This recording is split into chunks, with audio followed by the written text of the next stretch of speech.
Hello friends, नमस्कार सभी के लिए। मैं मोहित कुमार आप सभी का यूनिक अकेडमी और मैथ सॉल्यूशन पर बहुत बहुत स्वागत करता हूं। अभिनंदन करता हूं, इस्तेमाल करता हूं और उम्मीद करता हूं कि आप सभी स्वस्थ होंगे। जैसा कि आपको पता है कि एप्लीकेशन कैनवा शो प्लस का वीडियो सॉल्यूशन आप लोगों तक पहुंचा रहे हैं और आज हम नंबर सिस्टम को कंप्लीट कर लेंगे। बहुत ही खुशी हो रही है मुझे अपने आप में कि मैंने एक चैप्टर कंप्लीट कर लिया और ऐसे ही हम स्टेप बाय स्टेप सारी बुक को हम अपलोड कर देंगे। और जब तक भाई मेरा उद्देश्य सिर्फ अब इस बुक को ख़त्म करना है, कहने का मतलब ये है मुझे कुछ भी दिखाई नहीं दे रहा है और मैं इस बुक को कंप्लीट आप लोगों तक पहुंचा दूंगा। तो चीज़ें समझनी हैं और चीज़ें समझ में भी आ रही होंगी और थोड़ा सा सपोर्ट करें और चैनल को थोड़ा सा आगे बढ़ाएं तो हमें थोड़ा सा अच्छा लगेगा और हमें थोड़ा सा और एनर्जी मिलेगी। तो ध्यान में रखनी है। और आज की जो हमारी क्लास है नंबर सिस्टम की लास्ट क्लास है और जो हमारा अभ्यास प्रश्नोत्तरी है, अभ्यास प्रश्नावली है, हम प्रत्येक चैप्टर की अभ्यास प्रश्नावली को हम तब करेंगे जब ये बुक कंप्लीट हो जाएगी। हमें छोड़ना कुछ भी नहीं है, टेंशन नहीं लेनी है।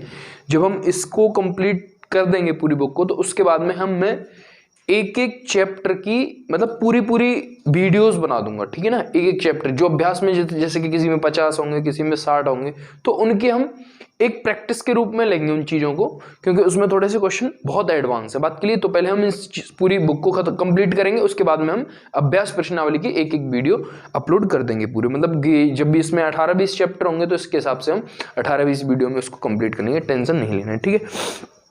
तो आगे सवाल क्या कह रहा है, हमने ऑलरेडी इसमें से 19 सवाल कर लिए थे। आज जो 20वां सवाल है हमारा वो ये कह रहा है 547.527 बटे 0.0082 इक्वल टू एक्स है, तो इसका मान कितना होगा। बहुत ध्यान से समझने की कोशिश करेंगे मेरी को। यहां पे आपको दे रखा है 7.527 बटे 0.0082 इज इक्वल टू एक्स। तो वो ये कहना चाह रहा है आपसे कि 5/7 बटे 82 का मान कितना। बहुत ध्यान से समझने की कोशिश करेंगे मेरी को।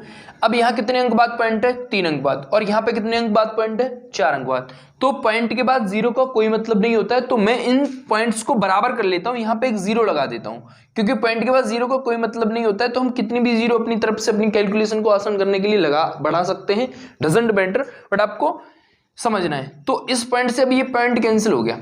अब देखने वाली चीज क्या है पता है, अब ये यहां से ये खत्म हुआ, अब ये हमने ये खत्म कर दिया, तो ऊपर क्या बचा हमारा, ये पॉइंट भी खत्म हो गया, मतलब कि ये नंबर बचा और यहाँ पे एक जीरो है। अब इस जीरो को मैं यहां पे लेके आऊंगा, इस जीरो को मैं डिवाइड करूंगा यहां पे, क्योंकि ऊपर मल्टीप्लाई कर रही है। तो अब क्या बचा है मेरे पास, ये बचा है या नहीं बचा है, और इसके बराबर ये बिल्कुल डिट्टो यही दिखाई दे रहा है। तो इसके बराबर क्या हो गया फिर 10/x। और ये इस सवाल का उत्तर। बात क्लियर हो पाई या नहीं हो पाई, मेरी बात को आप समझ पाए होंगे। मैंने पॉइंट हटाया, जीरो यहां पे बढ़ाई, 4 अंक बाद नीचे था, 3 अंक बाद ऊपर था, तो 1 अंक और एक जीरो और बढ़ा दी। उसके बाद में मैंने जीरो को यहां लेके, क्योंकि हमें x की कंडीशन में ही हमको आंसर लेके आना है, तो हमें इस मतलब कहने का मेरा ये है कि इस वे में हमें लेके आनी है चीजें, ठीक है। तो इस वे में लाने के लिए मुझे एक जीरो की आवश्यकता पड़ी, इस जीरो को मैं यहां लिया है, तो x की वैल्यू इसके बराबर होगी। बात खत्म। अगला सवाल, बहुत ध्यान से भाई। अगला सवाल क्या कह रहा है, अगला सवाल है, ऑलरेडी हम ऐसे बहुत सारे सवाल कर चुके हैं। a star B, a plus B plus A upon B is equal to 12 star 4 का मान कितना होगा। a star b is equal to a plus B plus A upon B, तो 12 स्टार 4 का मान कितना होगा। देखिए अब जहां a है, जहां 12 लिखना है, जहां b है वहां 4 लिखना है। तो 4 और 12 कितने हो गए भाई, 16, और 4 से 12 में भाग करूंगा तो कितने आएंगे, 3 इज इक्वल टू 19। और यही सवाल का उत्तर है। बात खत्म। ये बात आपकी समझ में आई होगी भाई। और चीजें अगर भाई जब एक बार में समझ में नहीं आ रही हैं तो आप दोबारा रिकैप करके वीडियो को देख सकते हो, बिल्कुल चीजें आसान हैं। अगला सवाल उसके ये कह रहा है 323 के अभाज्य गुणनखंड कितने होंगे। 323 के अभाज्य गुणनखंड होंगे भाई 19 गुणा 17। तो ये अभाज्य संख्याएं कितनी हो गई, 2, और यही सवाल का उत्तर है। देखिए 17 नंबर 153 का 3, 17 एकम 17 और 15, 17 और 15 हो गए भाई मेरे 32, तो 323, बात खत्म। तो ये चीज आपको ध्यान में रखनी है। अगला सवाल, अगला सवाल क्या कह रहा है, बहुत ध्यान से समझेंगे। यदि हम 45 को 4 संख्याओं के योग के रूप में इस प्रकार लिखते हैं कि पहली संख्या में 2 जोड़ने पर, दूसरी संख्या में से 2 घटाने पर, तीसरी संख्या में 2 से गुणा करने पर और चौथी संख्या में 2 से भाग कर देने पर हमें वही परिणाम प्राप्त होता है। मतलब कि सभी नंबर्स क्या हो जाते हैं, बराबर। अगर हम पहले में 2 को जोड़, पहले नंबर में 2 को जोड़ दें, दूसरे में 2 को घटा दें, तीसरे में 2 से गुणा कर दें और चौथे में 2 से भाग कर दें, तो सभी नंबर बराबर हो जाएंगे। बाई ऑप्शन इस बात को आप सोचेंगे, भाई ऑप्शन अगर इस बात को आप सोचेंगे बाबू, तो क्या क्या कह रहा है वो, पहले में आपको दे रखा है, पहले जैसे मैंने ऑप्शन के हिसाब से चलेंगे। पहले अगर मैंने 1 को लिया, पहले वाले को, तो पहले में दे रखा है 1, अगर मैंने इसमें 1 जोड़ा तो ये हो जाएंगे 3, और दूसरे में से 2 घटाए तो कितने हो गए 6, तो ये तो बराबर हो गई नहीं। दूसरे वाले पे ध्यान से समझेंगे। दूसरा वाला क्या कह रहा है, दूसरा वाला ये कह रहा है भाई 8, पहले 8 है, फिर उसके बाद में 12, 5 है और 20 है। इसमें 2 जोड़ना है, इसमें 2 घटाना है, 2 से गुणा करना है, 2 से भाग करना है। 2 जोड़ा तो ये कितना हो गया 10, और 2 घटाए तो ये कितना हो गया 10, और 2 का गुणा किया तो कितना हो गया, 2 का भाग किया तो कितना हो गया, सभी नंबर बराबर हो गए। मतलब कि ऑप्शन नंबर दूसरा इस सवाल का सही उत्तर है। इस बात को आपको ध्यान में रखना है, ठीक है। तो ये बात आपकी समझ में आई होगी। और फिर भी कह रहा हूं मैं आपको, अगर भाई दबे थोड़ा सा नहीं समझ में आ रहा है तो थोड़ा सा अपना मेहनत करें और चीजों को समझने की कोशिश करें, क्योंकि भाई जब इतने बड़ा लेवल का अगर आप कंपटीशन फाइट करने की सोच रहे हो तो मेहनत करनी पड़ेगी, और ये चीजें आपको बहुत फास्ट आनी चाहिए। अब अगले सवाल में क्या कह रहा है, बहुत ध्यान से, इस सवाल को हम सेकंड में उत्तर करेंगे भाई दबे, आपको चीजों को ध्यान में रखनी है। देखिए ध्यान से, कुछ दोस्तों ने पिकनिक पर जाकर खाद्य पदार्थ पर 108 रुपए खर्च करने की योजना बनाई। बहुत ध्यान से समझेंगे, ठीक है भाई, कोई बात नहीं। इनमें से 3 पिकनिक पर नहीं पहुंचे, जो टोटल छात्र थे उनमें से 3 पिकनिक पर नहीं पहुंचे, ठीक है भाई, कोई बात नहीं। फलस्वरूप शेष दोस्तों ने प्रत्येक को अपने हिस्से के 3 रुपए अधिक अतिरिक्त देने पड़े, ठीक है, कोई बात नहीं, अतिरिक्त दे दिए। अब उस पिकनिक में सम्मिलित होने वाले दोस्तों की संख्या कितनी होगी।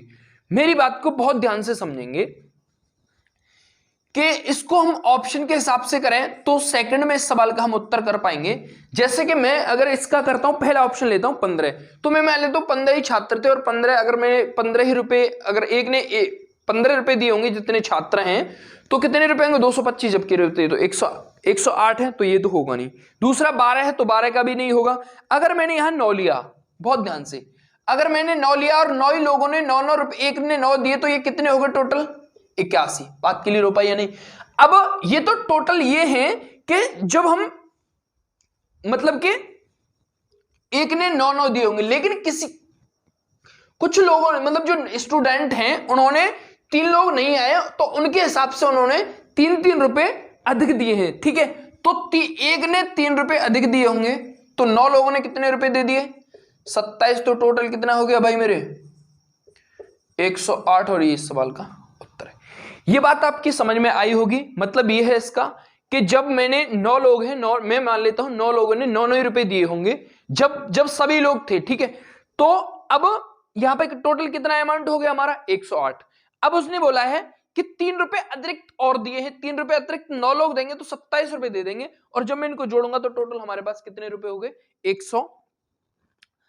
अब मेरी एक बात को ध्यान से समझेंगे, ये तो मेरे कॉन्सेप्ट हो गया। अब इसमें करना क्या है वो चीज, तो बात को ध्यान से समझेंगे। अब मैंने एक कॉन्सेप्ट क्लियर आपको कर दिया, अब क्या है आगे देखना है। जैसे मैं मान लेता हूं कुल जो छात्र थे, कुल जो दोस्त थे वो थे x, और गए हुए हो गए भाई साहब 3 नहीं गए होंगे, तो x माइनस का 3। अब बहुत ध्यान से समझेंगे। अब ये छात्र अगर होते तो इतने रुपए बट में आते। अगर ये छात्र होते, जैसे कि मैं मान लेता हूं कि आपने टोटल मतलब 31 रुपए किए, 200 रुपए किए, और 10 छात्र हैं, तो कितने रुपए बट में आए होंगे 20 आए होंगे, नहीं आएंगे, तो वही कॉन्सेप्ट है। तो अगर ये छात्र जाते तो इतने रुपए बट में आते, लेकिन क्या हुआ, इतने रुपए तो उतने ही हुए, रुपए तो हमें उतने ही कलेक्ट करने हैं, लेकिन क्या हुआ कि भाई साहब उनमें से 3 छात्र नहीं गए। तो इन जो महान पुरुष ने क्या काम कर दिया कि जब ये छात्र नहीं गए तो भाई बोला कि भाई अब खर्चा तो उतना ही होना है। जब खर्चा उतना ही होना है कि भाई ठीक है कि तुम ऐसा करो 3-3 रुपए सब लोग एक्स्ट्रा दो तो फिर बात बन जाएगी। जब इन्होंने 3-3 रुपए एक्स्ट्रा दिए तो फिर इनको भी यहाँ पे 3-3 रुपए एक्स्ट्रा देना पड़ेगा, जब ये हो जाएगा भाई बराबर। बात क्लियर हो पाई या नहीं? हाँ या ना?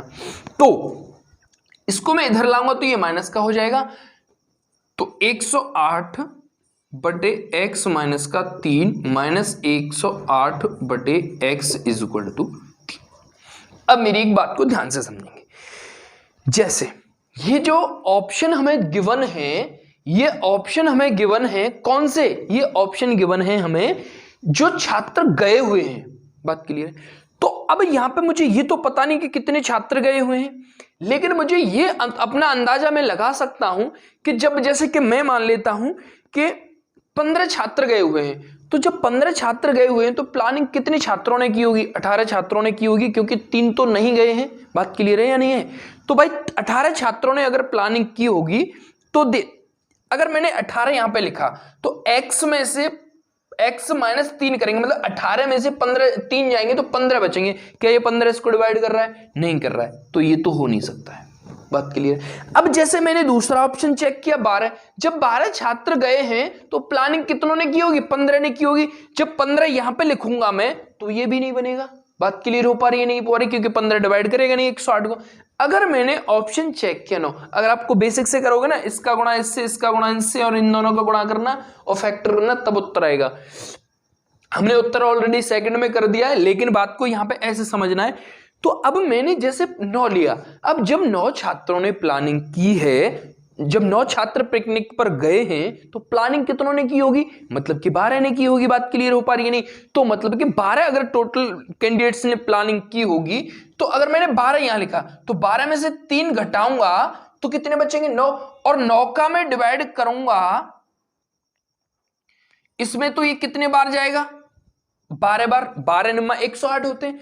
अगर मैंने 12 यहां लिखा, 12 मैंने यहां लिखा तो ये कितना होगा? 9 होगा, क्योंकि 12 नंबर 108 होते हैं। और 12 में से 9 घटाऊंगा तो कितना आएगा? 3, जो कि किसके बराबर है? 3। बात खत्म, खल्लास। इस तरीके को आप समझ पाए होंगे तो बहुत अच्छी बात है भाई। देखिए मैंने ऑलरेडी कॉन्सेप्ट आपको क्लियर करा दिया, सेकंड में उस सवाल का उत्तर हमने कर चुके हैं। बात क्लियर हो पाई या नहीं? हाँ या ना? ठीक है।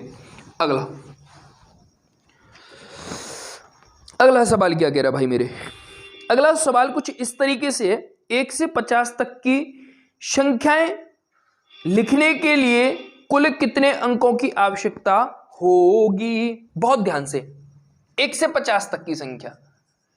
तो पहले 1 से 9 तक की संख्याओं को हमने 9 अंक लिखे होंगे या नहीं लिखे होंगे? 1 से 9 तक की संख्याओं में हमने 9 अंक लिखे होंगे। बहुत ध्यान से, अब 9 अंक लिखे, टोटल हमारे पास 50 हैं, तो कितने बचे होंगे? 41 बचे होंगे या नहीं बचे होंगे? जो कि 2 अंकों वाले नंबर होंगे, क्योंकि 10, 11, 12, 13, 14 इस तरीके से 50 2 अंक हैं या नहीं है? इसमें 2 अंक हैं या नहीं है? तो 2 अंक हैं, तो 2 अंक कौन कौन से बचे होंगे? 41 बचे होंगे। तो इनमें 41 अगर मैंने किया तो 41 दूनी 82, और 82 में 9 जोड़ा तो ये हो गया 91, और यही सवाल का उत्तर है।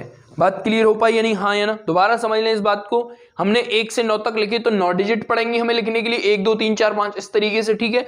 और हमें फिर कितने बचेंगे? हमारे पास 41 बचेंगे, जो कि कौन से 2 अंक वाले नंबर होंगे? 2 अंक वाले नंबर होंगे। तो कहने का मतलब ये हो गया कि 42 बार हमें बटन को क्लिक करना पड़ेगा, और 42 का 41 बार, 41 दूनी 82 प्लस 9 इक्वल टू 91। अगला सवाल, कुछ लड़के ने अकाल राहत फंड के लिए 400 रुपए एकत्रित किए। बहुत अच्छी बात है भैया। प्रत्येक लड़के ने 25 पैसे के उतने ही सिक्के दिए जितने कुल लड़के थे। अब मेरी बात को बहुत ध्यान से, मैं मान लेता हूं कि जो लड़के थे वो थे x, और जो सिक्कों की संख्या है वो भी है भाई उतने ही सिक्के और जितने लड़के थे 25 पैसे के। तो मतलब कि 25 पैसे के x सिक्के और x लड़के, तो कुल टोटल कितने हो गए भाई मेरे? 400। लेकिन ये पैसे हैं, ये रुपए हैं, तो इसको चेंज कर लो। बात क्लियर हो पाई? तो इसको मैंने चेंज किया, रुपए, क्योंकि एक रुपए में भाई 100 पैसे होते हैं। इतनी सी बात तो समझ में आती होगी। अब जब 25 पैसे में 1/100, तो इसको काटा मैंने 4 बार, और 4 चौके 16 और एक्स स्क्वायर, मतलब कि एक्स स्क्वायर की जो वैल्यू आ गई वो आ गई 1600। तो एक्स की वैल्यू यहां से कितनी आ गई 40, क्योंकि इसका अंडर रूट में करूंगा तो 16 का 4 हो जाएगा, 2 0 तो 1 0 आ जाएगी, बात खत्म। खल्लास। अगला सवाल क्या कह रहा है, बहुत ध्यान से समझेंगे, कुछ नहीं है चीजों में समझ में आ रही होंगी बातें, अगर नहीं आ रही हैं तो बताएं भाई। अगला, 2 अंकों वाली एक संख्या, बहुत ध्यान से समझेंगे इस बात को भी। 2 अंकों वाली एक संख्या इस प्रकार है कि दहाई वाला अंक इकाई वाले अंक से 2 कम है। दहाई वाला जो अंक है इकाई वाले अंक से क्या है भाई 2 कम है। ठीक है बाबू, कोई बात नहीं। और फिर उसने अगली लाइन ये बोला है, इस संख्या के तिगुने में अंकों की अदला बदली करने से प्राप्त संख्या के 6/7 को जोड़ने पर जो संख्या के आपस में बदलने से प्राप्त संख्या 108 प्राप्त होती है, संख्या में अंकों का योग कितना होगा। इस बात को बहुत ध्यान से समझने की आप लोग कोशिश करेंगे। क्या कह रहा है सवाल को एक बार दोबारा से पढ़ेंगे। उसने ये बोला है कि 2 अंकों की एक संख्या है, उसके जो एक दहाई वाला अंक है वो भाई 2 कम है इकाई वाले अंक से, दहाई वाला अंक इकाई वाले अंक से 2 कम है। तो बहुत ध्यान से, जैसे मैं लिखता हूं 2 अंकों की संख्या 10x प्लस का y, हम पहले भी सवाल कर चुके हैं, लेकिन आपको यह चीज दी है वहां पे कि जो इकाई वाला अंक है यहां पे इकाई करेंगे और यहां पे दहाई। इकाई वाला जो अंक है वो ज्यादा है किससे, दहाई वाले अंक से। तो अगर ये x हुआ तो ये कितना होगा x प्लस का 2। बात क्लियर हो पा रही नहीं। जब इकाई वाला अंक दहाई वाले अंक से 2 कम है तो दहाई वाला अंक क्या है भाई x होगा, तो ये कितना होगा x प्लस का 2 होगा। बात क्लियर हो पा रही है नहीं, हाँ या ना।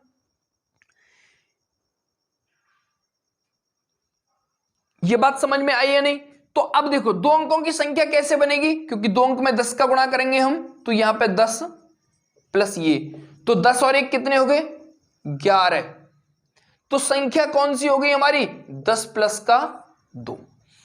अब बहुत ध्यान से समझेंगे, अगर मैं इसके संख्या लिख देता हूं, मैं यहां पे अंक बदलने पर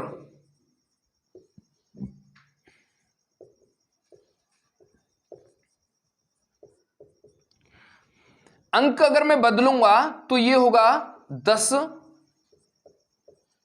प्लस का x, मतलब कि 10x प्लस का 2x का मतलब हो गया 10x प्लस का 2 में गुणा करूंगा तो 20, और 10 और 1 11, मतलब कि 11x प्लस का 20। अंक बदलने पर कंडीशन ये बन जाएगी। अब सवाल झटके से उत्तर आ जाएगा। अब एक लाइन वो कह रहा है अंक बदलने पर, अब उसने ये बोला है भाई मेरे कि अगर उसके जो अंक बदले गए हैं उसको अगर हम 6/7 से गुणा करते हैं तो उनका योग जो वो आता है वो कितना आता है 108 आता है। तो 111 प्लस 2 प्लस का 11x प्लस का इसका तिगुना, हाँ इसका तिगुना करने पर संख्या का इसका हो जाता है 6/7। कितना योग आता है भाई 108। अब देखो ये 3 है, यहां 6 है, 3 कॉमन आ जाएगा यहां से पूरे नंबर में से, तो यहां बचेगा 2, और 3 से इसको काटूंगा मैं 36 बार। बहुत ध्यान से समझेंगे इस बात को, ठीक है। अब अगर मैंने इसको कैलकुलेट किया तो ये हो गया 11 से 77 x प्लस का 14 प्लस इसका किया तो 11 दूनी 22 x प्लस का 20 दूनी 40, ठीक है भैया। और ये 7 नीचे आएगा, मैं ऐसे लिखूंगा, तो ये 7 अगर यहां है तो बराबर है भैया मेरे 36, और जब मैं इसका गुणा इसमें करूंगा 7 में यहां पहुंच जाएगा 8 6 7 42 का 2 और 7 21 और 4 25, बात के लिए 252। अब देखो ये 77 और ये कितने हो गए 99x, ये 14 और 40 54, ये प्लस के होंगे इधर जाने पर माइनस के, तो उसमें से अगर मैं 54 घटाऊंगा, यहां पे घटा दीजिए आप, यहां बचेंगे 8, यहां बचेंगे तुम्हारे 9 और यहां बचेगा 1, मतलब कि 198। और ये इसको 2 बार डिवाइड करेगा, मतलब कि x की जो वैल्यू आई है हमारी निकल के वो कितनी आई है 2। अब हमें अंकों का योग पूछ रहा है, अंकों का योग क्या होगा x प्लस 2 होगा, ये होगा नहीं, तो x की वैल्यू यहां लिखी तो 2 plus 2 plus 2 is equal to 6, और यही सवाल का उत्तर है। ये बात आप मेरी समझ पाए होंगे, हाँ या ना? दोबारा एक बात, इस बात को रिकैप करते हैं हम। 2 अंकों की संख्या है, दहाई वाला अंक 2 कम है इकाई वाले अंक से, तो 2 कम कर दिया इसको। संख्या कौन सी बनेगी, संख्या इस तरीके से बनेगी, क्योंकि हमने ऑलरेडी एग्जाम्पल दिया है, पहले में 10 का गुणा करेंगे प्लस इसको जोड़ेंगे, ये अंक बदलने पर संख्या इस तरीके से लिखी जाएगी, मतलब कि उसने बोला कि संख्या का तिगुना और उसके अंक बदलने पर उसका 6/7 गुना अगर करते हैं, जोड़ते हैं तो 108 आता है। तो जैसे हमने किया है, इसको हमने 3 लिया, 108 को काटा 36 बार, फिर इसका हमने गुणा किया, गुणा करने के बाद इन दोनों को जोड़ा, इसको यहां जाके घटाया तो 198 बचे, 99 का डिवाइड किया तो 2, x की वैल्यू 2 आ गई, और जो अंकों का योग होगा वो होगा x प्लस का 2। अगर मैंने x प्लस का 2 किया है तो उसका अर्थ हो गया 6, और यही सवाल का उत्तर है। अगला सवाल क्या कह रहे हैं, 1000 से कम ऐसी कितनी संख्याएं हैं जो 13 और 10 दोनों से विभाजित हैं, 10 और 13, जहां 13 से भी विभाजित होनी चाहिए भाई, और वो संख्या 10 से भी, तो ऐसी कौन सी संख्या बन सकती है, वो 130 से विभाजित होगी या नहीं होगी? वो संख्या तभी तो 13 और 10 से विभाजित होती है, क्योंकि ये सह अभाज्य संख्याएं हैं। जब सहअभाज्य संख्या है तो इनका एचसीएफ कितना होगा, एचसीएफ 1 होगा, तो एलसीएम कितना होगा, एलसीएम इनका गुणनफल होगा। तो गुणनफल कितना हो गया, तभी तो अब जब एलसीएम निकाला मैंने इनका तो 130 हुआ। 130 से मैं अगर 1000 में डिवाइड करता हूं तो कितने नंबर बनेंगे, 13 7 91, मतलब कि 7 नंबर ऐसे होंगे जो कि इस संख्या को विभाजित करेंगे 1000 तक। बात क्लियर हो पाई या नहीं? तो ये चीज आपकी समझ में आ गई होगी, उम्मीद करते हैं।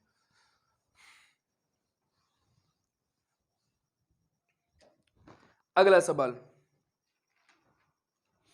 अगला सवाल क्या कह रहा है, किसी क्लब के सभी सदस्य, बहुत ध्यान से समझेंगे इस बात को भी, किसी क्लब के सभी सदस्य क्लब के सदस्यों की संख्या के समान ही रुपए और पैसे योगदान देते हैं। बहुत ध्यान से, जो मतलब रुपए और पैसे, जितने रुपए दिए हैं उतने ही हमें पैसे देने हैं। जो सदस्य जितने मतलब देखिए समझिए, मान लीजिए उसमें 10 लोग हैं और 10-10 रुपए देंगे, ठीक है, तो उतने ही हमें पैसे देने हैं, उसी कीमत में हमें पैसे देने।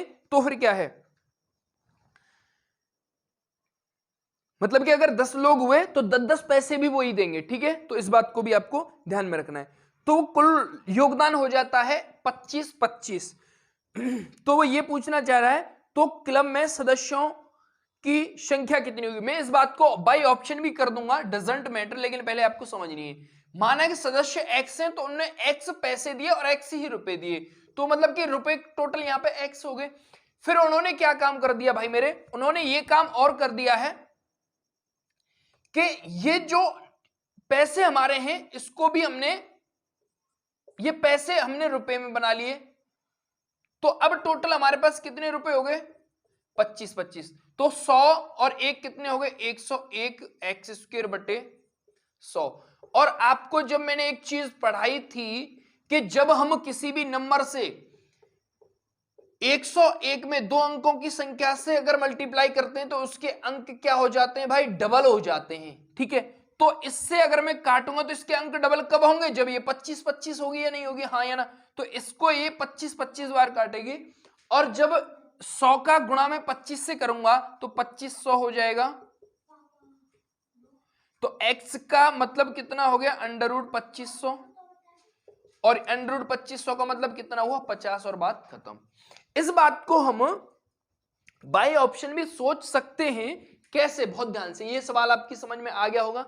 एक्स कैंडिडेट हैं और एक्स ही उन्होंने रुपए दिए हैं, इसी मात्रा में आपने उन्होंने पैसे दिए हैं। पैसे को हमने मान लीजिए एक्स पैसे दिए हो और एक्स ही कैंडिडेट है। पैसे को अगर मैं रुपए में बनाऊंगा तो 100 का डिवाइड करूंगा तो एक्स स्क्वायर बन जाएगा और नीचे 100 आएगा। अब ध्यान में, ये इसमें हम 100 का डिवाइड नहीं, क्योंकि यहाँ पे ये तो आदमी है, आदमी को पैसे रुपए में थोड़ी नहीं चेंज करेंगे, पैसे को ही तो रुपए में चेंज करेंगे, नहीं करेंगे। तो वही चीज यहाँ पे है।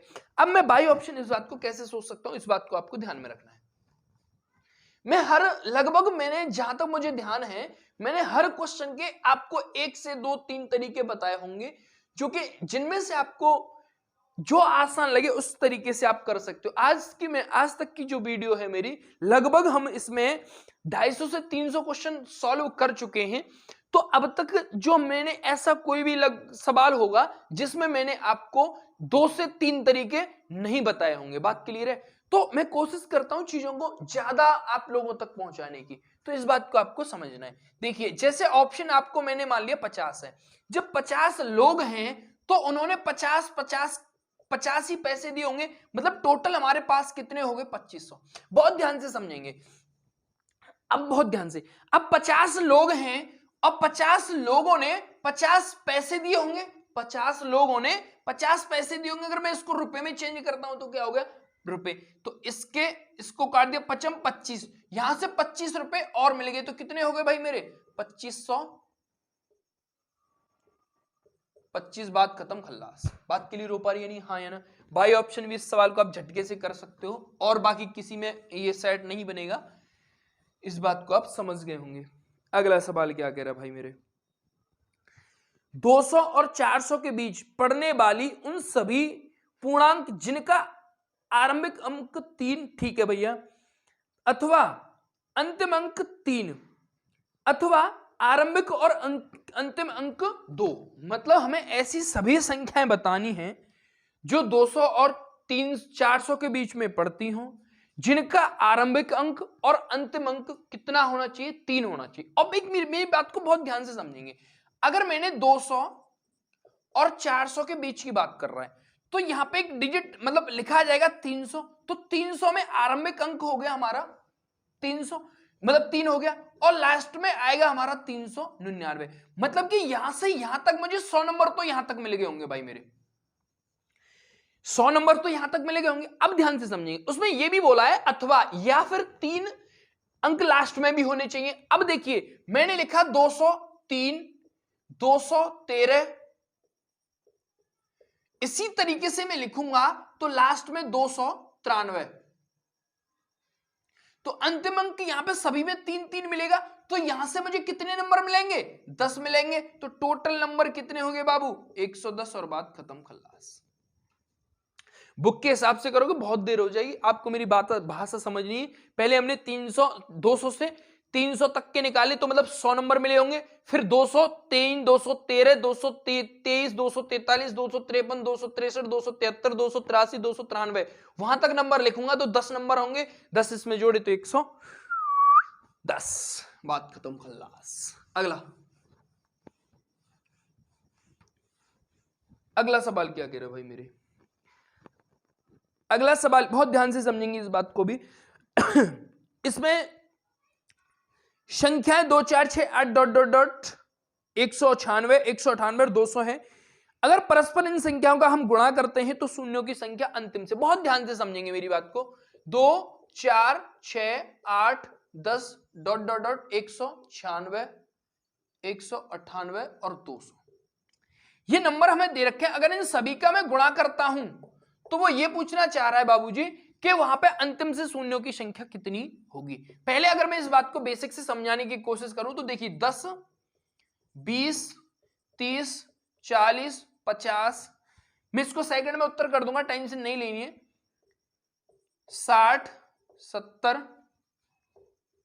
80 90 और 100, फिर 110 120 130 140 150 160 170 180 190 और यहां पे भाई 200 दिखाई दे रहा है भाई वहां तक, ठीक है। अब इनको हम यही नंबर तो है 1 2 3 4 5 6 7 8 9 10 11 12 13 14 15 16 17 18 19 20 21 22 एक मिनट 1 2 3 4 5 6 7 8 9 10 11 12 13 14 15 16 17 18 19 20 21 और 22 ठीक है। तो ये टोटल शून्यों की संख्या अगर मैं गुणा, अब भाई मैं मान ली 10 की मैंने 10 गुणा 10 किया तो कितनी जीरो आएंगी 100, मतलब कि 2 जीरो ही तो आएंगी। तो कहने का मतलब ये हो गया कि 22 हो गई। अब इस सवाल को करना कैसे है, अगर यही सवाल तुम्हें ऐसे दे रखा होता 1 गुणा 2 गुणा 3 गुणा 4 गुणा डॉट डॉट डॉट 100 तक, तो हम वहां पे डिवाइड करते 5 का। क्वेश्चन कम्स टू माइंड कि भाई 5 का ही गुणा क्यों करेंगे, मैं बताता हूं 5 का गुणा क्यों करेंगे। ये बात आपकी समझ में आई, इस सवाल का उत्तर 22 हो गया। अब इस सवाल का उत्तर, अब पहले मैं इस सवाल को ही क्लियर कर देता हूं, उसके बाद मैं आपको कॉन्सेप्ट समझा दूंगा कि ये चीजें कहां से आ रही हैं। जैसे यहां पे लास्ट में नंबर दे रखा है आपको 200। अब जब लास्ट में आपको नंबर 200 दे रखा है तो आपको पता है यहां पे 5 तो मुझे दिखाई देगा नहीं, क्योंकि ये सारी संख्याएं सम संख्याएं, सम संख्याओं में 5 नहीं आता, मतलब कि 10-10 के पेयर बनेंगे। तो 10 का सीधा इसमें डिवाइड करो तो कितने बार गया 20 बार। अब यहां पे 20 है, 20 में भी 10 का डिवाइड जा रहा है तो कितने बार 2 टाइम, इन दोनों को जोड़ दो, उत्तर कितना आ गया 22। बात खत्म, लिखने की आवश्यकता नहीं। ये मेरा हर, मैं फिर भी कह रहा हूं ऐसा कोई भी क्वेश्चन नहीं मैं बता रहा जिसमें मैं आपको 1 2 3 तरीके नहीं अप्लाई करना बता रहा हूं। तो आपको चीजों को समझना है, बात को समझना, नॉलेज देखनी है कि बंदे में कितनी नॉलेज है, ठीक है भाई। मैं किसी कोई भी चीज फेंकता नहीं हूं और ना ही कभी किसी को इस तरीके से मतलब धोखा दे सकता। तो बहुत ध्यान से समझनी है बहुत चीजें कि हमने लास्ट वाला अंक लिया उसमें 10 का डिवाइड है, 10 का डिवाइड इसलिए किया है। यहां पे अगर नंबरिंग होती 1 2 3 डॉट डॉट जैसे 200 होता तो हम 5 का डिवाइड करते, क्यों करते देखिए एक बात को मेरी को समझेंगे। जब जीरो कम मिल सकता है मुझे, शून्य कम मिलेगा जब मैं 2 का गुणा, चलो यहां पे सम लिखते हैं, जब मैं सम संख्या का गुणा 5 से करूंगा, जब मैं सम संख्या का गुणा 5 से करूंगा तब मुझे एक जीरो मिलेगा। जैसे 2 का गुणा अगर मैंने 5 से किया तो 10, 2 का गुणा 4 से किया तो 20 मतलब कि जीरो, 2 का गुणा 5 का गुणा 6 से किया तो 30 मतलब कि जीरो, और 5 का गुणा मैंने 8 से किया तो मतलब 40 मतलब कि जीरो। और इस तरीके से मैंने गुणा किया तो आपको पता चलेगा कि जब हम सम संख्या का गुणा एक 5 से करते हैं तो वहां पे मुझे नंबर ऑफ जीरो निकल आती है। तो फिर अब मेरा एक खेल समझना है आपको कि यहां पे आपने, अब ये लगातार में संख्या है, अब लगातार में संख्या है तो जब एक बात समझेंगे, जैसे मैंने लिखा यहां पे, अब मैं क्लियर कर ही देता हूं इस टॉपिक को। जैसे मैंने लिखा 4 गुणा 25 गुणा 2 की पावर 8 इस तरीके से, और यहां पे भी लिख लो, चलो 25 की पावर 2 कर दो, ठीक है भाई। अब इसमें हमें नंबर ऑफ जीरोस फाइंड करने हैं। अब एक बात बताओ, तो नंबर ऑफ जीरोस फाइंड करने के लिए आप ऐसा काम करिए कि इसको 2 की ऑर्डर में मतलब ऑर्डर में लेके जाइए। अगर मैं इसको 2 के ऑर्डर में लेके जाता हूं तो 2 की पावर 2 हो गया, और इसको 5 के ऑर्डर में लेके जाओ क्योंकि 5 की पावर 2 हो गया, ये तो 2 की पावर में है ही, और ये 2 की पावर 5 की पावर 2 बनेगा और 2 का गुणा करोगे मतलब कि 5 की पावर क्या हो गया भाई 4। अब मेरी एक बात को समझेंगे, घात गुणा में ऐड हो जाती है तो 2 की पावर 5 और 2 की पावर 4 कितना हो गया 9, और 2 की पावर 8 और 2 की पावर 8 और 2 10 मतलब कि 2 की पावर यहां पे हो गई 10 गुणा 2, 5 की पावर यहां पे हो गया तुम्हारा 9 नहीं 6। अब मेरे एक बात को समझेंगे, अगर मैंने इसको 2 को ऐसे करके खोल खोल के लिखा, मैं आप इसको बिल्कुल क्लियर कर ही देता हूं ताकि आगे आपको कंफ्यूज क्रिएट ना हो। अगर मैंने इस 2 को ऐसे लिखा 2 गुणा 10 बार लिखेंगे, 1 2 3 4 5 6 7 8 9 और 10। अब 5 को लिखा 6 बार, 5 5 5 5 5 और 5, बहुत ध्यान से 1 2 3 4 और 6 हो गया ये, और 1 2 3 4 5 6 7 8 9 और 10, बहुत ध्यान से समझेंगे। ये कॉन्सेप्ट आपकी समझ में आ गया तो आप सेकंड में इस सवाल का उत्तर कर सकते हो। देखो अगर मैंने ये वाला 5 लिया, इसका गुणा किया तो मुझे 1 जीरो मिलेगा, ये वाला मैंने 5 उठाया इससे गुणा किया तो मुझे 1 जीरो मिलेगा, और ये वाला 5 उठाया और इससे गुणा किया तो मुझे 1 जीरो मिलेगा, और ये वाला 5 उठाया और इससे गुणा किया तो ये वाला 0 मिलेगा, और ये वाला 5 उठाया और इससे गुणा किया तो ये वाला 0 मिलेगा, और ये वाला 5 उठाया और इससे गुणा किया तो मुझे ये वाला 0 मिलेगा। अब मुझे नंबर ऑफ जीरो कितने दिखाई दे रहे हैं? 1 2 3 4 5 और 6। तो आपको इस बात को समझ आ गया होगा कि जो अब यहां पे इसको 2 0 बनाने के लिए 5 की आवश्यकता पड़ेगी, जबकि तो हमारे 5 तो खत्म हो चुके हैं। तो कहने का मतलब यह हो गया, जब आपने 2 की पावर और 5 की पावर के रूप में लिख लिया है तो आपको वो ध्यान रखना है जो छोटी पावर हो। क्या हो? छोटी घात हो। जो छोटी घात किस पे है? 6 पे, मतलब कि 5 पे। तो कितने नंबर ऑफ जीरो कितने हो जाएंगे? 6। अगर यहां पे होता 4 होता, यहां पे 2 की पावर में मान लेता हूं, तो नंबर ऑफ जीरो कितने हो जाते? 4 हो जाते, क्योंकि वहां पे 2 खत्म हो जाता और बनाने के लिए मुझे 0 2 की आवश्यकता पड़ेगी। जब 2 ही खत्म हो गया तो फिर नंबर ऑफ जीरो कैसे बनेंगे? तो नहीं बनेंगे। बात क्लियर हो पा रही है नहीं? तो ये बात आपकी समझ में आ गई होगी। अब मैं क्या कह रहा था आपको, मैं बता रहा था 2 गुणा 3 4 डॉट डॉट डॉट 5, यहां पे लास्ट में मैं मान लेता हूं 100 है, ठीक है। अब एक बात बताओ, मुझे जो नंबर कम है, मैंने यही बोला है कि पावर जिसकी कम होगी वो नंबर ऑफ जीरो बनाएगा। अब देखो यहां भी सम मिल गया, यहां भी सम मिलेगा, मतलब ये हो गया कि 100 तक जब मैं नंबर लिखूंगा तो मुझे एक जीरो, मतलब कि जो 2 है, जो सम संख्या है, वो हर एक नंबर के बाद मिलेगा। बात क्लियर है? तो जो सम संख्या है उनकी जो बारंबारता है वो ज्यादा हो जाएगी या नहीं होगी? क्यों? क्योंकि 5 मुझे हर 5वें अंक नंबर के बाद मिलेगा और 2 मुझे हर 2 नंबर के बाद मिलेगा। तो जो 5 नंबर है वो कम होगा। बात क्लियर है? तो हमेशा आपको ध्यान रखना है, जब लगातार में हो तो 5 का डिवाइड किया कितने बार? 20 बार। फिर 20 में ही भी करना है, 20 में 5 का किया कितने बार? 4 बार। तो कितने, अब जब तक भाग करना है जब तक इसमें जाता ना रहे।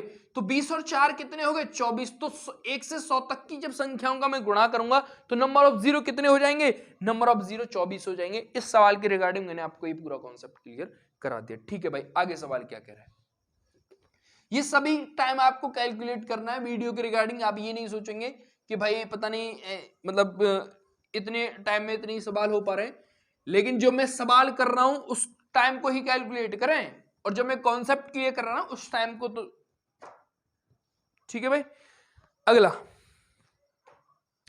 अब ये कह रहा है अगला सवाल, किसी संख्या को 0.72 से गुणा करने के बजाय किसी विद्यार्थी ने 7.2 से गुणा कर दिया, इस वजह से उसका उत्तर सही उत्तर से 25 अधिक आया। मतलब कि किसी महान पुरुष को किसी नंबर में 0.72 से गुणा करना था, लेकिन 7.2 से गुणा कर दिया तो उसका प्राप्त उत्तर 2592 अधिक आया।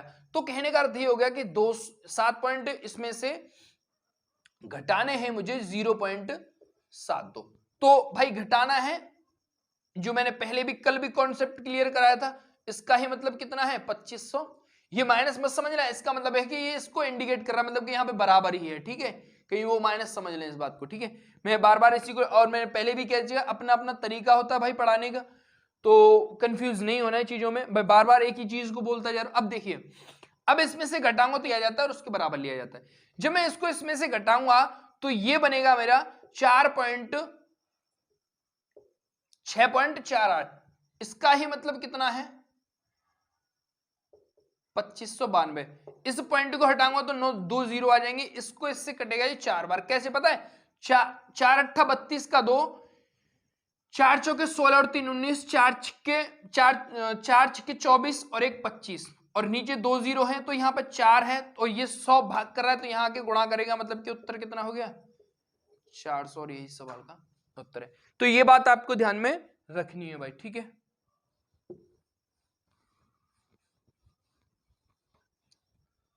अगला सवाल क्या कह रहा है? 20, अब बहुत ध्यान से समझेंगे, 20 ओवर के एक मैच में उसे जीतने के लिए जरूरी रनों के 7.2 दर, जो मतलब एवरेज ही दे रखा है एक तरीके से, यहां पे 7.2 दे रखा है। 15 ओवर के अंत तक रनों के 6 जो दर है वो 6 तक रही है। शेष ओवर बचे जीतने के लिए कितनी दर की आवश्यकता हमें पड़ेगी? देखिए बहुत ध्यान से, जब हमें 20 ओवर हैं और दर कितनी दे रखी है हमें, तो टोटल 20 ओवर में हमें रनों की आवश्यकता कितनी पड़ेगी, जबकि औसत है। औसत में हमेशा जो प्रेक्षण है उनका डिवाइड मल्टीप्लाई करेंगे, तो ये पॉइंट हटा और ये 0 हटी, तो 72 दूनी 144। मतलब कि टोटल हमें रन कितने बनाने हैं, 144। लेकिन 15 ओवर में पता चला 6 की दर से कितने रन बन चुके होंगे भैया मेरे, 90। और मैं घटाऊंगा तो ये मतलब कि 54। अब मुझे 54 रन और बनाने, ओवर मेरे कितने रह गए, 5। और 5 का मतलब 5 ओवर में 54 बनाने, तो दर कितनी होनी चाहिए, 54/5 इज इक्वल टू 10.8 के हिसाब से अब हमें रन रेट चाहिए। बात क्लियर हो पाई होगी, छोटा सा लुल्लू सा सवाल है ये। अगला सवाल क्या कह रहा है भाई मेरे, अगला सवाल ये कह रहा है, बहुत ध्यान से समझेंगे इस बात को भी, कि 9 बजे से 9 जो बज रहे हैं वहां पे 9 बजे से लेकर अपरभात 2 बजे तक तापमान में 21 डिग्री से 36 डिग्री तक एक समान दर से वृद्धि हुई। बहुत ध्यान से समझेंगे इस बात को। तदनुसार ठीक दोपहर को तापमान कितना था, देखो कितना था, 21 से लगातार बढ़ा है 36 तक, तो टोटल कितना बढ़ा है, आप बोलोगे भाई मेरे 15। अब 9 बजे से 2 बजे तक की तो बात है, तो कितने घंटे हो गए होंगे, 5।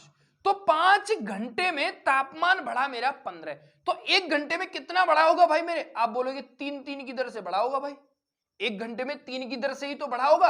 अब ठीक 12 बजे, ठीक 12 बजे मतलब कि 10 + 11 + 12 मतलब कि 3 घंटे बाद, 3 घंटे बाद कितना हो गया होगा इसका, 9 डिग्री। तो 9 डिग्री बढ़ा होगा, पहले 21 डिग्री था, तो 9 और 21 जोड़ूंगा तो 30 डिग्री होगा 12 बजे। ठीक, दुनिया का सबसे आसान तरीका है भाई मेरे, दोबारा समझ लें। 2 बजे से स्टार्टिंग हुई है, 9 बजे से स्टार्टिंग हुई है, 2 बजे तक गए हैं, 21 से स्टार्टिंग हुई है, 36 तक गए हैं।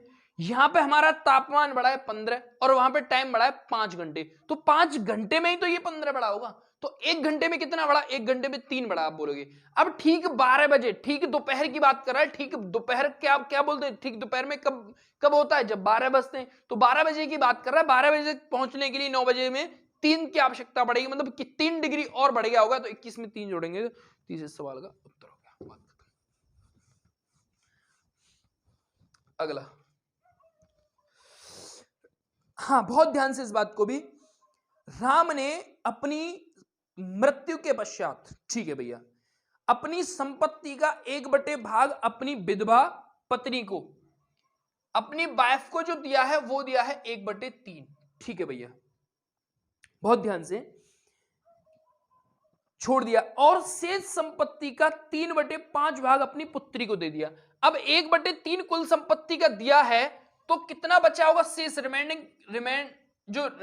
रिमेनिंग संपत्ति होगी वो कितनी होगी, तो टोटल 1 होता है, ये बात भी आप समझ में, 3 में से 1 गया तो 2/3। अब 2/3 संपत्ति हमारी बची है, और इसका कितना दिया है, इसका दिया है 3/5 किसको, पुत्री को, मतलब कि डॉटर को। तो 3 से इसको काटा मैंने, तो ये कटा भैया, डॉटर की जो संपत्ति आई वो आई है 2/5। अब मेरी एक बात को ध्यान से समझेंगे, अब क्या कह रहा है सवाल में, अब ये कह रहा है छोड़ा, और शेष संपत्ति पुत्र को दे दी। यदि पुत्र को 6400 रुपए मिले हों, तो राम की मूल संपत्ति कितनी थी। अब देखो, इतनी इसको दे दी और इतनी इसने इसको दे दी।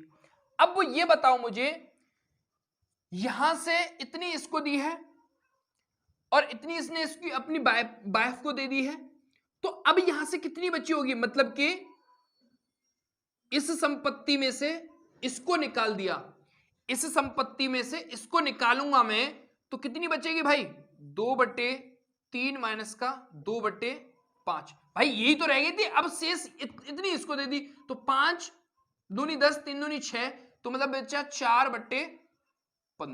अब 4/15 किसको मिलेगी, 4/15 मिलेगी बाबू उसके पुत्र को, और उसके पुत्र को कितने रुपए मिल रहे हैं, 64, ये कटा कितने बार? 16 बार। 1600 और 1600 का गुणा अगर मैं करता हूं 16 छिक्के 15 छिक्के 90, 15 का गुणा करूंगा 16 में, 15 छिक्के 90 का 0, 15 का 15 और 9 24, मतलब कि टोटल संपत्ति कितनी थी उसकी? 24,000 संपत्ति थी उसकी। देखो दोबारा समझ लें, इतनी उसने अपनी वाइफ को दे दी, इसका कोई मतलब नहीं है। उसमें से बचा कितना हमने घटा के बता दिया इतना, इसका अपने डॉटर को दे दी। अब इसमें से अगर मैं इसको घटा दूंगा जो निकल गई, अब शेष इतनी तो रहेगी थी, इसको मैं घटा दूंगा तो पुत्र की तो निकल के आएगी, पुत्र की इतनी आएगी, पुत्र को उसने दिया, उसको रेशियो बना लो और उत्तर आ गया, बात। अगला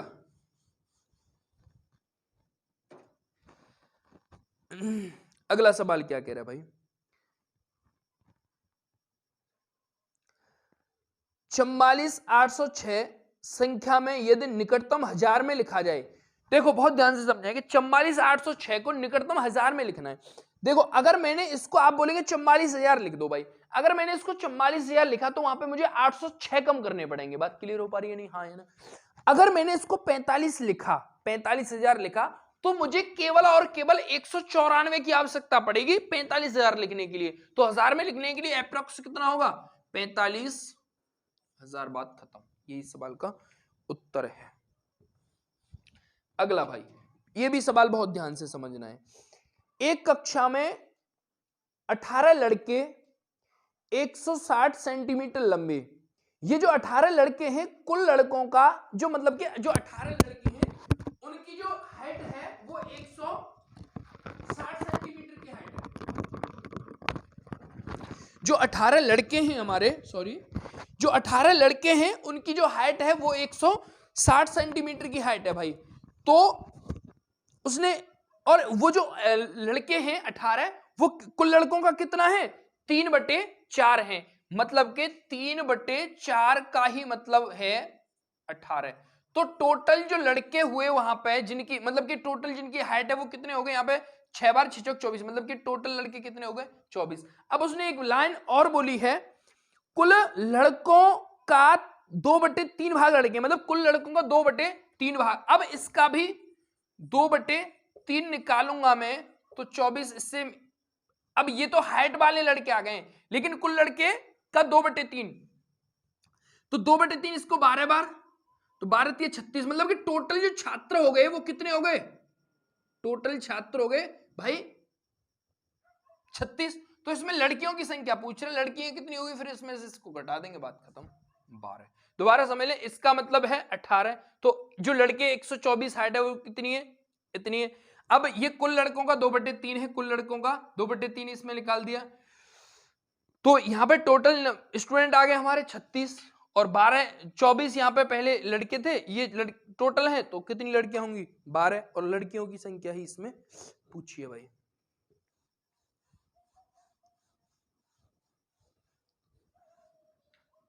अगला सवाल क्या कह रहा है, बहुत ध्यान से समझेंगे इस बात को भी। एक किसान अपनी n गायों के झुंड को अपने 4 बेटों में इस प्रकार बांटता है कि पहले बेटे को आधा झुंड दे देता है, दूसरे को 1/4 देता है, तीसरे को 1/5 देता है, तब चौथे को 7 गायें मिलती हैं। तो कुल n मतलब कि n गायों की संख्या कितनी है? पहले को n का आधा, दूसरे को n का चौथा, तीसरे को n का पांचवा। अगर ये दे देता है तो टोटल यहां पर गाय कितनी वो दे चुका है, तो एलसीएम 20 आएगा, 20 में यहां पे 10 n, ये चीजें बहुत फास्ट आनी चाहिए भाई मेरे, मैं बार बार कह रहा हूं आपको, 20। तो कितना हो गया टोटल? ये हो गया हमारा 19 n/20। टोटल हमारे पास n गायें थी, 19/20 हमने 3 लोगों में बांट दी, तो चौथे लोग के लिए यही तो बचेगी, जो चौथे नंबर का जो पुत्र है हमारा, चौथे नंबर वाले के लिए यही तो बचेगी। 19 में से 20 गए तो एक बचा, एक n की वैल्यू ही कितनी है मां? 7, तो 7 दूनी 14, तो n का मतलब कितना आ गया भाई मेरे? 140, मतलब कि टोटल कितनी गाय थी? 140। यही इस सवाल का उत्तर है। ये बात आप समझ पाए होंगे। अब देखो, अगर आप इतना भी ना करना चाहें तो बहुत ध्यान से मैं एक बात और क्लियर करा देता हूं। जैसे आपको ये ऑप्शन दिए हुए हैं 100, 124, 180 और 140, जब वहां पे 7 गायें शेष बची हैं, 1/5 भाग है, 1/4 भाग है, तो जो हमारा उत्तर होगा वो इन नंबर्स से, जैसे कि 1/2, 1/4 और 1/5, ये जो नंबर आएगा मेरा, और यहां पे जो 7 गाय हैं, ये जो नंबर मुझे मिलेगा वो डेफिनेटली इन सभी नंबर्स से डिवाइड करेगा। बात क्लियर है? पे ये कॉन्सेप्ट अगर आपने पकड़ लिया मेरा, मैं जो क्या बताना चाह रहा हूं, तो सवाल में कुछ नहीं, पेन नहीं उठानी पड़ेगी आपको, मेरी बात को दोबारा समझने की कोशिश करेंगे। मैं क्या कहना चाह रहा हूं कि अगर आपने ये ऑप्शन देखे हैं तो 1/2, 1/4 और 1/5, ये जो नंबर आपको गिवन होंगे वो डेफिनेटली सभी नंबर्स आपको ये इनसे डिवाइड मिलेंगे। जैसे अगर मैं बात करता हूं, इसमें ऑप्शन 240 है, 180 है और 100 है, ये सभी नंबर इन नंबर से तो डिविजिबल हो रहे हैं, लेकिन क्या ये नंबर 7 से डिविजिबल हो रहे हैं या नहीं हो रहे हैं? नहीं हो रहे हैं। तो जब 7 से डिविजिबल कौन सा नंबर हो रहा है? 140, और 140 जब ये डिविजिबल हो रहा है तो यही सवाल का उत्तर है, बात खत्म। ये इन नंबर से तो डिवाइड हो रहे हैं, लेकिन 7 से डिवाइड नहीं हो रहे हैं। 7 से डिवाइड नहीं हो रहे हैं तो आपको समझ में आ गया होगा कौन सा नंबर 7 से डिवाइड हो रहा है, 140, और यही सवाल का उत्तर है। इस बात को आप बिना पेन उठाए, बिना सोचे समझे कर सकते हैं। मैं फिर भी बता रहा हूं आपको कि जब मैं अब तक मैंने जितने क्वेश्चन किए, ऐसा कोई भी क्वेश्चन सिंगल नहीं होगा जब मैंने आपको इसमें से 1 से 2 से 3 तरीके नहीं बताए उन सवालों को करने के लिए, तब आपको ये चीजों को समझाने में समय लग रहा है। नहीं तो मैं 30 मिनट में ही चीजों को खत्म कर दूंगा, 30 मिनट 25 मिनट में, लेकिन नहीं, मुझे खत्म नहीं करनी है, सिखानी है चीजें। ठीक है, अगला सवाल, अगला सवाल क्या कह रहा है? एक आदमी के पास कुछ मुर्गियां और कुछ गाय हैं। यदि मुर्गियों और गायों के सिरों की संख्या कुल 50 है और मुर्गियों एवं गायों के पैरों की संख्या 142 है, तो गायों की संख्या कितनी होगी? बहुत ध्यान से समझेंगे। या तो मुर्गी हो, आदमी हो, जिराफ हो, कुछ भी हो, दुनिया में कोई भी जीव हो, उसका एक ही सिर होता है। अब ये मत बोलना कि उसको क्या बोलते हैं, स्यावड़ बोलते हैं, उसके 2 सिर होते हैं, ऐसा वहां पे सवाल नहीं है क्योंकि उसके पैर नहीं होते। ठीक है, तो इस तरीके अगर जिसके पैर है तो उसका मतलब ये है कि उसको हम एक सिर मानेंगे। ठीक है, तो यहाँ पे गाय हो और मुर्गी हो, उनके सिर एक ही, मतलब कि नंबर ऑफ कैंडिडेट कितने हो गए? 50। ठीक है, क्योंकि सिरों की संख्या क्या है? 50। तो मैंने मान लिया गाय x है और उस जो मुर्गी है वो है मेरी 50 माइनस का x। क्यों? क्योंकि अगर मैं इसको जोड़ूंगा तो यही मिलेगा, अगर मैंने जोड़ा तो x कटेगा तो 50 आएगा, कोई फर्क नहीं पड़ेगा। अब देखो, गाय के कितने पैर होते हैं? 4, और मुर्गी के कितने पैर होते हैं? 2।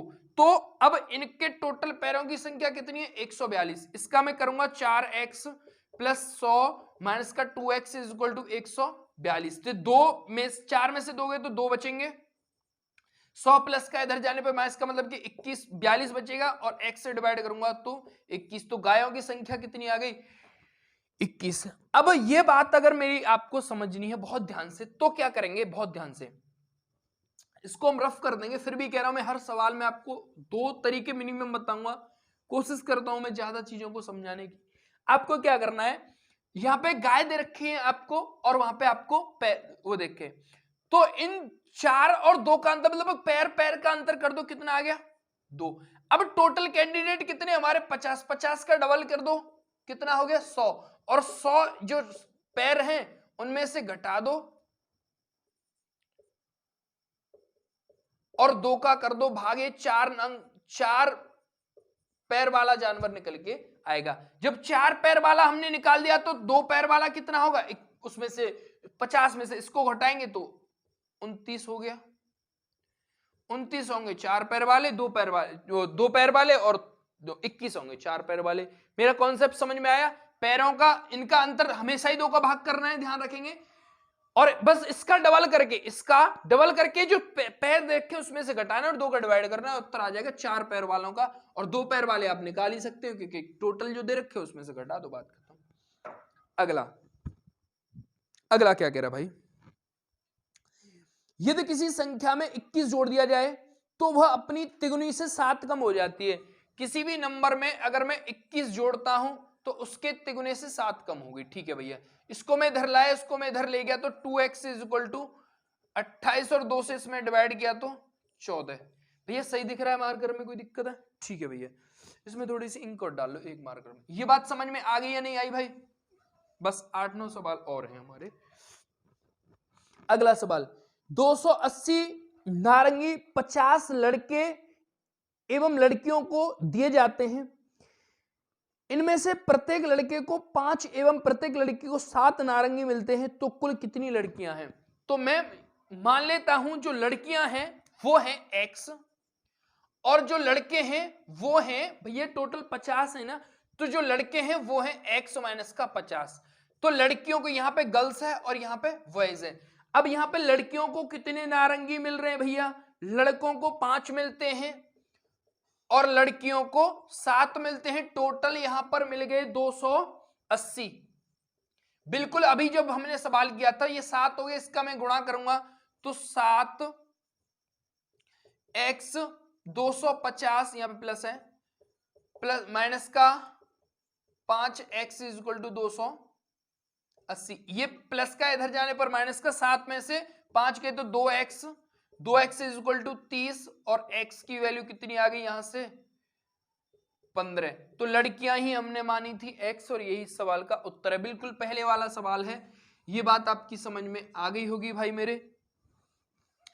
अगला सवाल क्या कह रहा है, इसको भी हम वैसे कर सकते हैं, उन दोनों का अंतर निकाल देंगे तो 2 का भाग करेंगे और उसका हम जो हमें जो 7 दे रखे 5 दे रखा है 5 का हम उसमें मल्टीप्लाई कर देंगे और उसमें से घटा देंगे, 2 का भाग कर देंगे, उत्तर आ जाएगा भाई। अगला सवाल क्या कह रहा है, अगला सवाल ये कह रहा है, हाँ 42, एक मिस्त्री एक दीवार को 70 घंटे में बनाता है, 7 घंटे बाद वह विराम लेता है, दीवार का कितना भाग अभी बनाना है?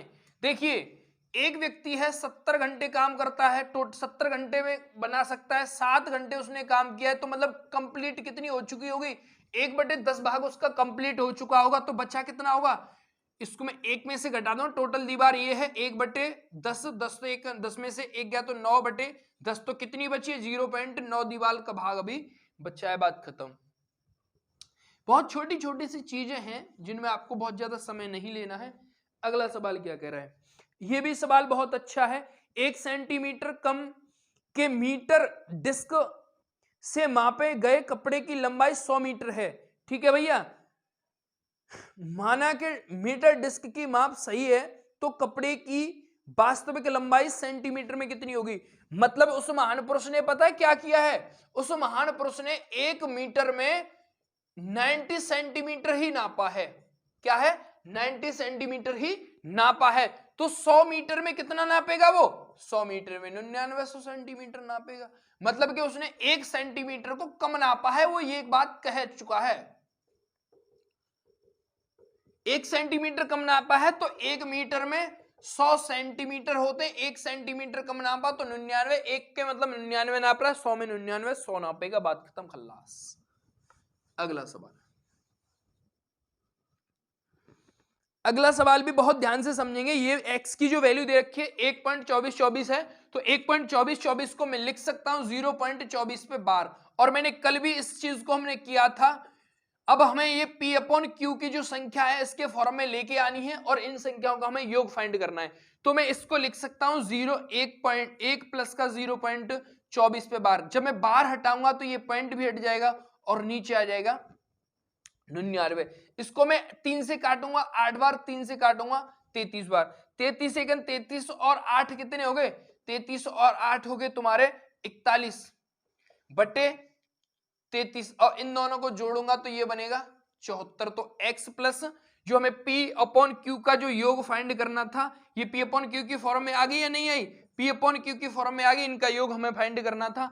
तो P का योग P 41 से Q 33 से इनको जोड़ा तो 74 इस सवाल का उत्तर हो गया। ठीक है भाई। अगला सवाल, भाई इनके डाल दूं इसमें थोड़ी सी। अगला सवाल क्या कह रहा है भाई मेरे, बहुत ध्यान से समझेंगे इस बात को, बहुत आसान है लेकिन भाषा थोड़ी सी लॉन्ग है, बाकी बहुत आसान है ना। प्रत्येक के पास कुछ संतरे हैं, नाथू बुचकू से कहता है यदि तुम अपने संतरों में से 10 संतरे मेरे को दे दो तो तुम मेरे पास जितने संतरे शेष रह जाएंगे उससे 2 गुने संतरे मेरे पास हो जाएंगे। ठीक है भैया।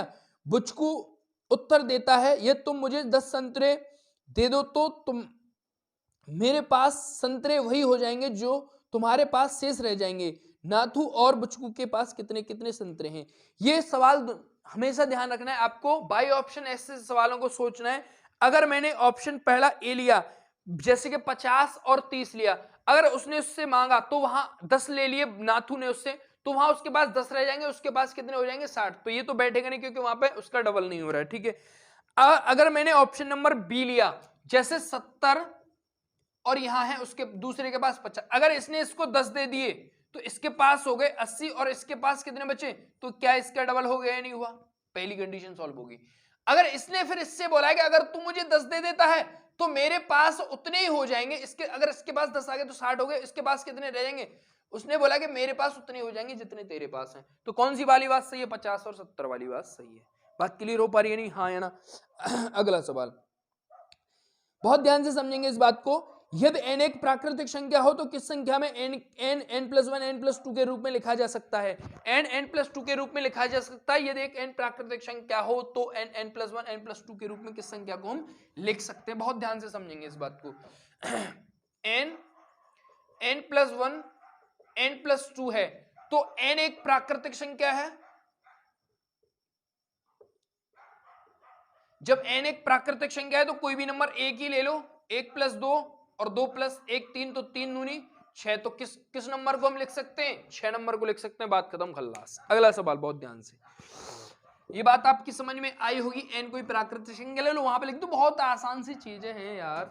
जब मुझे चीजों को पता है मुझे कौन सी चीज समझानी, तो मैं ऑलरेडी उस पर काम कर ही रहा हूं, बात आप समझ गए होंगे, ठीक है। और इस चैप्टर का सेकंड एंड लास्ट सवाल है, इसमें हमने एक्स्ट्रा चीजें ली हैं क्योंकि इसमें शायद मेरे हिसाब से 35-34 सवाल हो चुके होंगे और इस चैप्टर को हमने खत्म कर लिया है। इस बात की आपको बहुत बहुत बधाई एवं शुभकामनाएं। ऐसे ही मतलब हम खत्म कर देंगे चीजों को, बहुत समझाते हुए, बहुत मस्ती के साथ, ठीक है भाई। तो बस पढ़ते रहो, पढ़ाते रहो। 2FE में 5E5 है, 5E9, और जब 5E9 में 2F8 जोड़ना है तो फिर क्या होगा, 2F8 में 3G7 जोड़ने पर मुझे मिलेगा 1114। अब मेरी एक बात को समझेंगे, तो वहां पे हमें पूछ रहा है f का अधिकतम मान कौन सा हो सकता है, जब g और f कोई भी एक नंबर आप ले सकते हो, वहां पे ऐसा उसने बोला है। अब देखो यहां पे इनको मैंने जोड़ा तो ये बनेगा 24, 8 ये हो गए 17, 17 और 7 कितने हो गए 24, मतलब कि 2 तो यहां पे हासिल का आ जाएगा, ठीक है, 2 तो यहां पर हासिल का आ जाएगा। तो अब मुझे अब यहां पे एक बनाना है। अब एक कब बन सकता है, जब हमें 11 होगा, 21 होगा, इस तरीके से कोई नंबर होगा। बात क्लियर हो पा रही है नहीं, तो हमें अधिकतम मान लेना है, तो इनको मैं कुछ भी पुट कर सकता हूं। अब मुझे मान ले 2 में एक बनाने के लिए मुझे 11 की आवश्यकता होगी या नहीं होगी, वो सॉरी 2 में 11 बनाने के लिए मुझे 9 की आवश्यकता होगी नहीं होगी। तो मैं जो e की वैल्यू है उसको 0 कर देता हूं और जो g की भी वैल्यू है उसको मैं 0 कर देता हूं। अगर मैंने f की वैल्यू जो हमें पूछी है अधिकतम, उसको मैं 9 कर देता हूं, तो 9 और 2 11 का 1, ये 7 और 3 10 और 1 11। तो f की जो वैल्यू है बाबू मेरे सोना, वो कितनी हो गई 9। बात क्लियर हो पाई, हाँ या ना, यही सवाल का उत्तर है। अगला बहुत आसान है, सब आसान है। अगला बहुत ध्यान से समझेंगे इस बात को। 2 टोकरियों में 160 संतरे हैं, बहुत अच्छी बात है।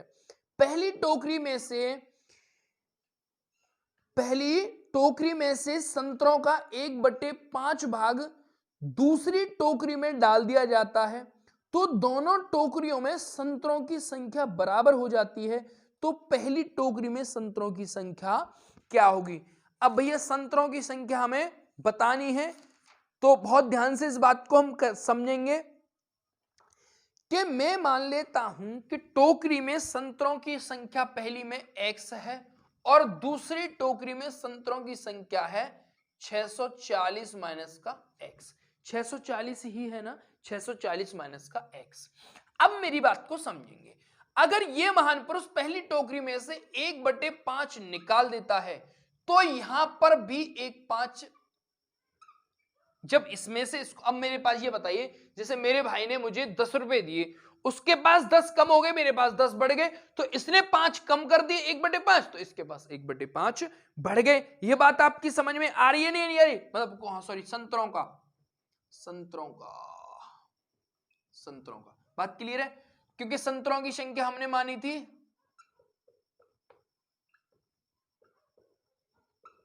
x, तो x का ही तो बनेंगे भाई। तो अब क्या करना है, अब देखो बहुत ध्यान से, मैं